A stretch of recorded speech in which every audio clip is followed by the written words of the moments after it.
You know, I love impressions, and I think, you know, one of the key things about impressions is to start short, you know, start simple, start with something very specific that you do it, and it'll capture the essence of the character. So if I go, hoo-ah, you know, it's Al Pacino, right? But really my favorite Al Pacino quote is actually from the movie Heat.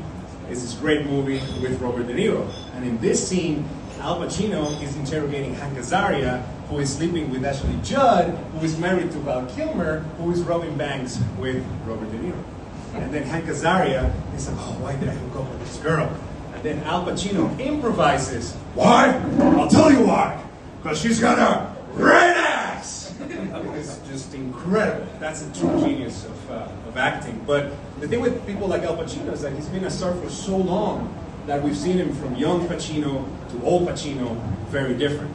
So like in The Godfather, Michael Corleone, you know, he's cold as ice, right? And in The Godfather Part 2, you know, it's New Year's Eve, they're in Cuba, Castro's coming in, it's midnight, Happy New Year, and that's the moment that Michael decides to confront Fredo for betraying the family, right?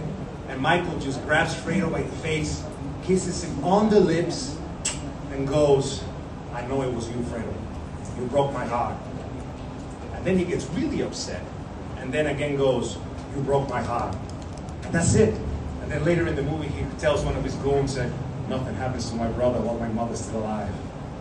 But I think old man Pacino would have handled that very differently. He would have just been like, oh, fuck you, Fredo, you fucked up. I'm telling Mom. And that would have been it. Sean Connery is another favorite of mine, James Bond. Yes. And I love James Bond because he's the ultimate male fantasy, right? You know, you travel to exotic locations, you hook up with beautiful women, and you save the world. You know, what else is there? And the thing is, when you're traveling on business, you can say a lot of lies, you can talk a lot of shit to girls. So I'm sure there's a lot of Bond girls who are like, oh, James, when I come to London, will I see you? And he just goes like, of course. Which is very sweet until one of the Bond girls shows up unannounced in London, which, ladies, you should never do, right? And so one day the phone rings and James is in bed, you know, hungover. He's like, yes. Hello, James, it's Gigi. Who? Giovanna, James. Giovanna Spodowska? Ah, yes. Giovanna Spodowska. Gigi Spodowska. Codename G-Spot.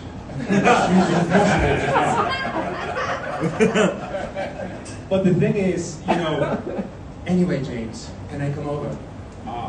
You see, because James was still in bed with the girl that he picked up the night before at the pub, right? And the thing is, let me tell you, this was not a Bond girl. Because Bond, you know, he doesn't have the money for the suites and the planes and all that stuff. You know, he's a Navy officer, right?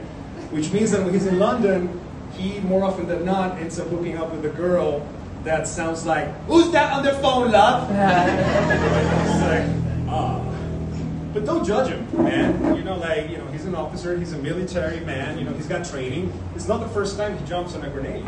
And so, you know, she asks again, is it them spies again? Yes. Lots and lots of spies and assassins and sharpshooters and snipers shooting lots of bullets. And it is not safe for you, Fanny Longbottom. That's her name, Fanny Longbottom. Not all Bond girls get sexy names. So. All right, I'll go over now. Will you call me next time you're in London? Yes, of course. But you know the drill. You have to live through the back door. Thank you very much. That's why, girls, you never show up unannounced. And here's the last one, and it's basically my impression of how the internet was invented and approved, right? And because I think Bill Clinton was the first president to send and receive nudes, because he was president when the internet was invented, right? So Al Gore, you know, very excited to the Oval Office, like, well, hello, Mr. President. We have a wonderful project for you to sign. And then Bill Clinton's like, well, what is it, Al? Well, Mr. President, it's called the World Wide Web, and it will allow us to make a network of computers, and we can track the weather and the whales. Boring. You're losing me out. Well, sir, you can send and receive email. What's email? Well, sir, it's an electronic letter, and you can send and receive text and pictures. Wait a second. You mean to tell me I can send and receive pictures from this computer right here? Yes, sir. Approved. What could possibly go wrong? All right, guys. Thank you very much.